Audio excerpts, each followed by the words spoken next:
Gurunifan, this is Om Jagdish, Rishi Tantracharya, Gaurina, Mahamanand, Jayatanam R.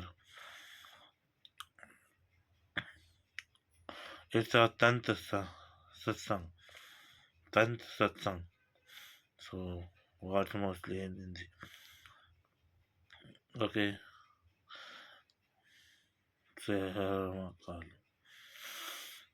Om Namah Shivaya.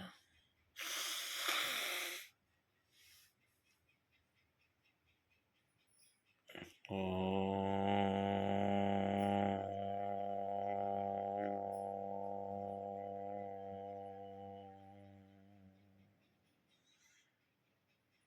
Namah Shivaya.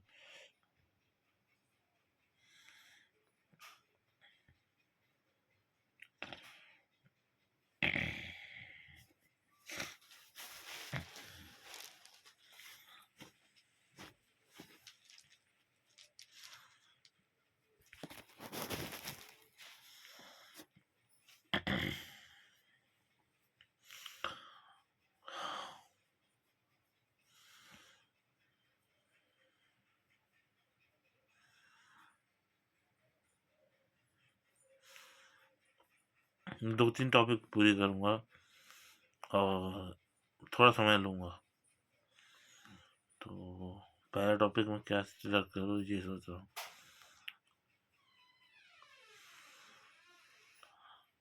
तो पहला सा topic तो हम विष्णु देव की करेंगे।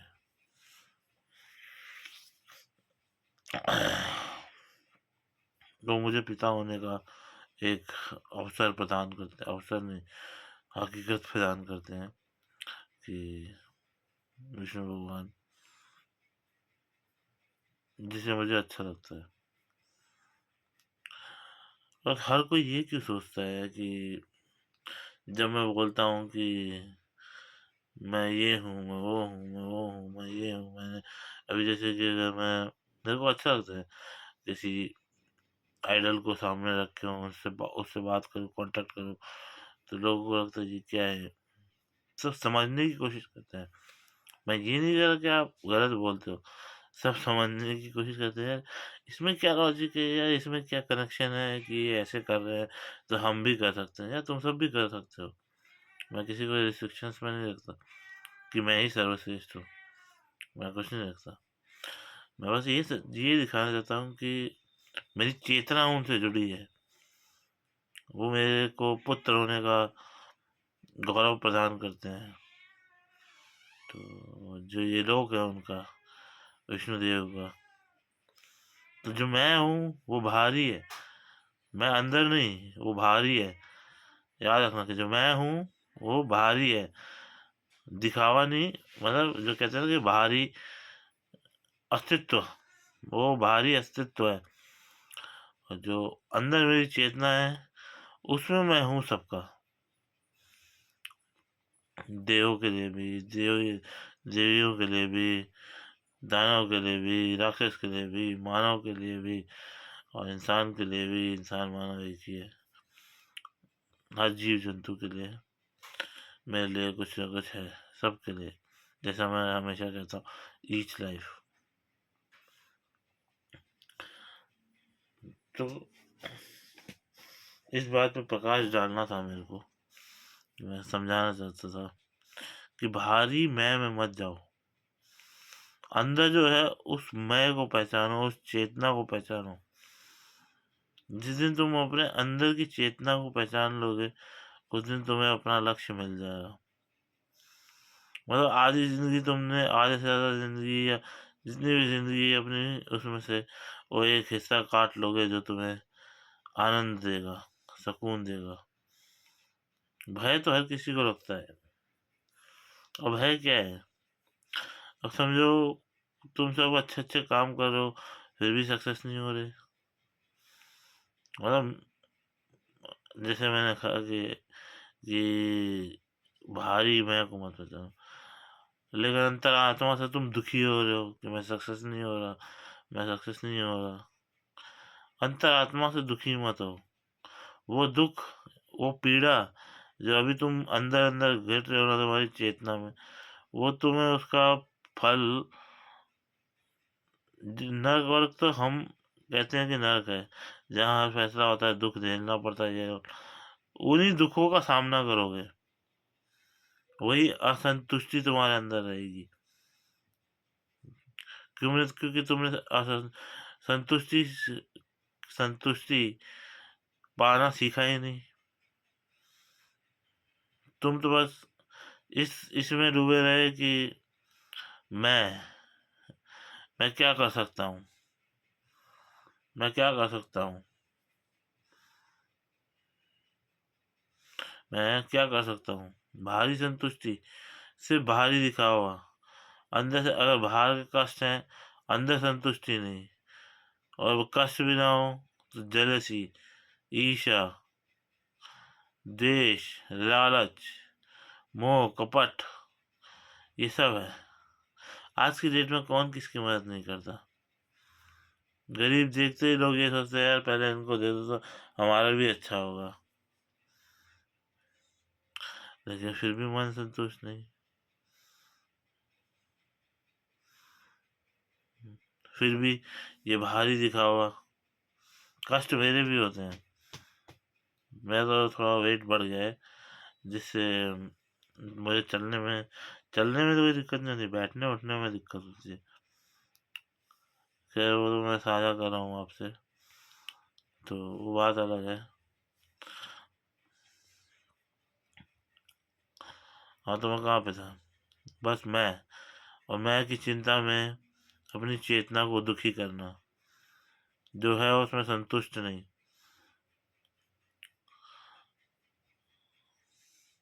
इस संदर्भ में मेरे एक शिष्य ने बोला था, क्या बोला था पता है।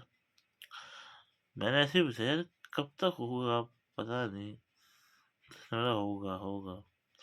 आज मैंने कुछ नहीं खाया, कल भी कुछ नहीं खाऊंगा, परसों तो आएगा मेरे पास कहीं ना कहीं से। तब मैं समझा था, तब इस बात को मैं समझा। क्या, वो तो आएगा ही। भूखे तो नहीं मारेगा नहीं कोई यार, वो बुखार है या कोई भी है। बात तो सही बोली उसने। आज नहीं है, कल नहीं है, परसों तो आएगा। भूखे तो नहीं मरेगा वो। तो वही बात है।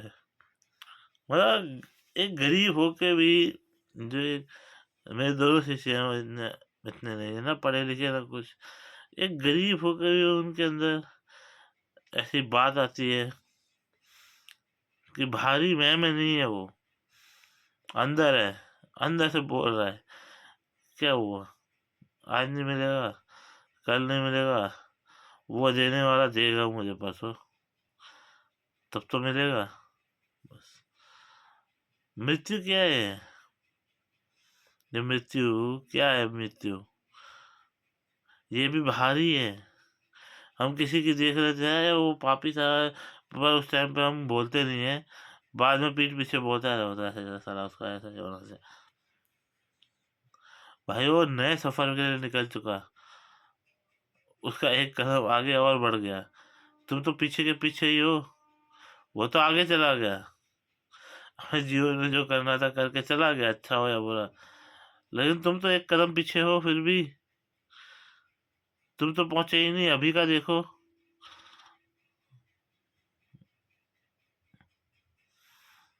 दुनिया है बड़ी रंगीन। और एक बात याद कर रहा था मेरे शिष्य की,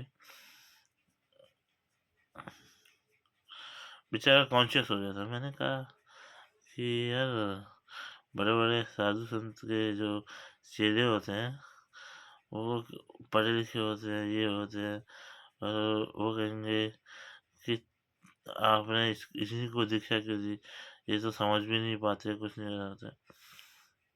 तो वो थोड़ा सा कॉन्शियस हो गया, कहा कि हाँ ये बात तो है। मैंने बोला उसमें बात नहीं होती, बात होती है, वो पर्सनल है, छोटे पर किसी और दिन याद करूंगा तो बताऊंगा कि बात क्या होती है। तो ये दो टॉपिक हो गया, एक विष्णु जी तो कौन मरा कौन जिया, और रावण को तुम इतना बोलते हो। और एक चीज और जोड़ देता है, अच्छी सी चीज है, ये 10 अवतार 10 आनंद ये सब क्या है? अभी 10 ही युग हुए हैं मेरे ख्याल से, जहाँ तक मैं जानता हूँ 10 ही युग हुए हैं। 10 युग, 10 युग कैसे? 1 2 3 4, 4 3 7 3 9, 2 4 3 7 2 8 9 और 1 10।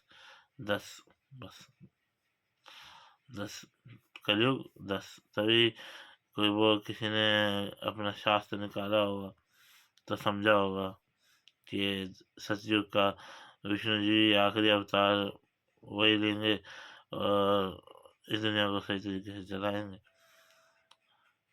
तो ये सब है बातें, 10 युग।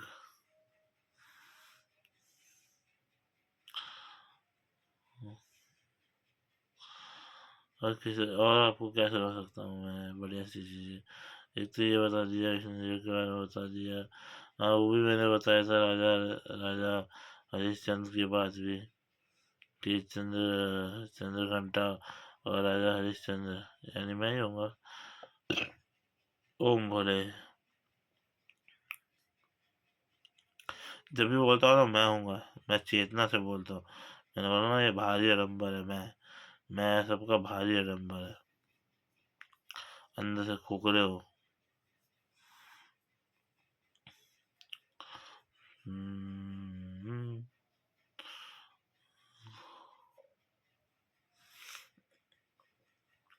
चलो कोई उपाय बताता हूँ, टोटका वोटका बताता हूँ। अब तो हाँ, एक चीज और है यार, जब मैं आ ही गया इस टोटके वोटके में, तो जिसको भी मारण मारण उच्चाटन वशीकरण ये सब करवाना है तो मेरे को कांटेक्ट करें, क्योंकि अब राशिफल में 13वीं राशि जुड़ चुकी है, जिसका नक्षत्र ग्रह है अंतरोग। उसके बाद राशि का नाम है सुक्रता, सुकृता। और उसके बाद सिंबल भी दे रखा है गणपति के 2 सूंड, 2 सूंड मतलब एक दांत और एक सूंड। और हाँ, और जिसमें गुरु, और गुरु स्थान पे मैं बैठा हूँ, आर्य नव, जगदीश ऋषि, तंत्राचार्य, अघोरी, नीलकंठ, नागा साधु, महाब्रह्मानंद भजंत्री।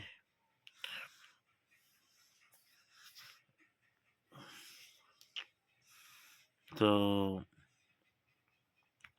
ये जुड़े हैं, तो इससे नक्षत्र चलेंगे। तो मेरे पास एक चार्ट भी है, जिसके हिसाब से देख सकता हूँ। डेट ऑफ बर्थ भेजिए, जिसको शत्रु नाश करना हो डेट ऑफ बर्थ भेजिए, और ये सब भेजिए, लेकिन इसके लिए थोड़ा समय लगेगा।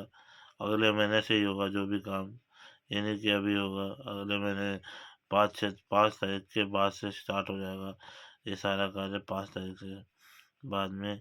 और मैं कोशिश करूँगा कि इसको शुरू करूँ, पूरा लागू करूँ अप्रैल के मिड तक, जब मैं अपने शक्तिपीठ पहुंच जाऊंगा, जहाँ श्री आत्म ओम श्री आत्म लिंगेश्वराय नमः, अपने शक्तिपीठ। तो वहाँ आप अगर आके नहीं मिल सकते तो व्हाट्सअप कीजिए, नंबर आपको मिल जाएगा डिस्क्रिप्शन बॉक्स में या कहीं पे भी। तो मैं ऐसे सर्कुलेट नहीं करने वाला, आप देख लीजिए आपको नंबर कहाँ से मिलेगा। ऐसे मैं लिखूंगा अपना नंबर उसमें, तो इसके डिस्क्रिप्शन बॉक्स में लिखने से पहले मेरे पिछले वीडियोस में मैंने डिस्क्रिप्शन बॉक्स में दे रखा है अपना नंबर, तो वहाँ से ज्वाइन कीजिए या फेसबुक का इस्तेमाल कीजिए, और बस अपना जीवन काटने के लिए देखिए। और रही बात कि हर टाइम पे जो है, देखो मैंने भी यार एक बात मैंने भी सोची कि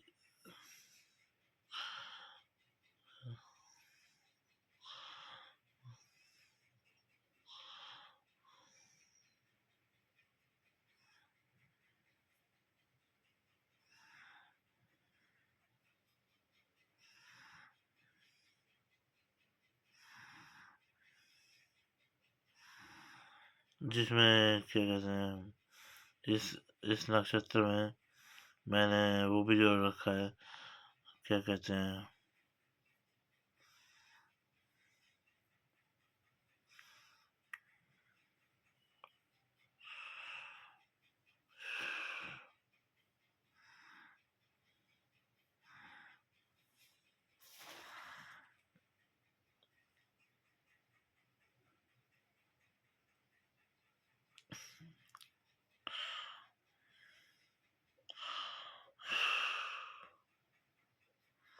और मैं थोड़ा एक्सरसाइज करके आया हूँ ना, तभी मैं थोड़ा शांत बैठा हूँ। और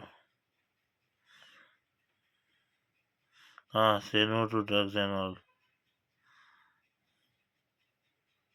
आज होली है, नहीं चाहता कि ड्रग्स लेकर के, गांजा फूक के, जैसे भी आपको पीना है तो पी सकते हो आप थोड़ा सा, चीज भी था। तो बाकी बाकी बाकी बाकी बातें फिर कभी करेंगे, बहुत लंबा समय है मेरे साथ। और जो चले, अब अच्छा है कि आप एक कदम आगे हो हमसे।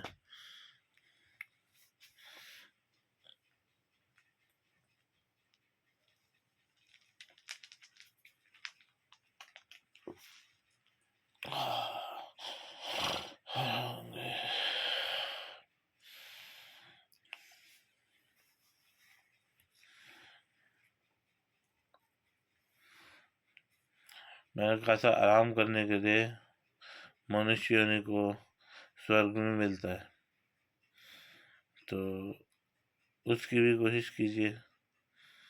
देखो पाप पुण्य क्या होता है पता है, और यिन यांग देखा है, एक तरफ है ब्लैक और एक तरफ है वाइट, और दोनों ही सब्जेक्ट है।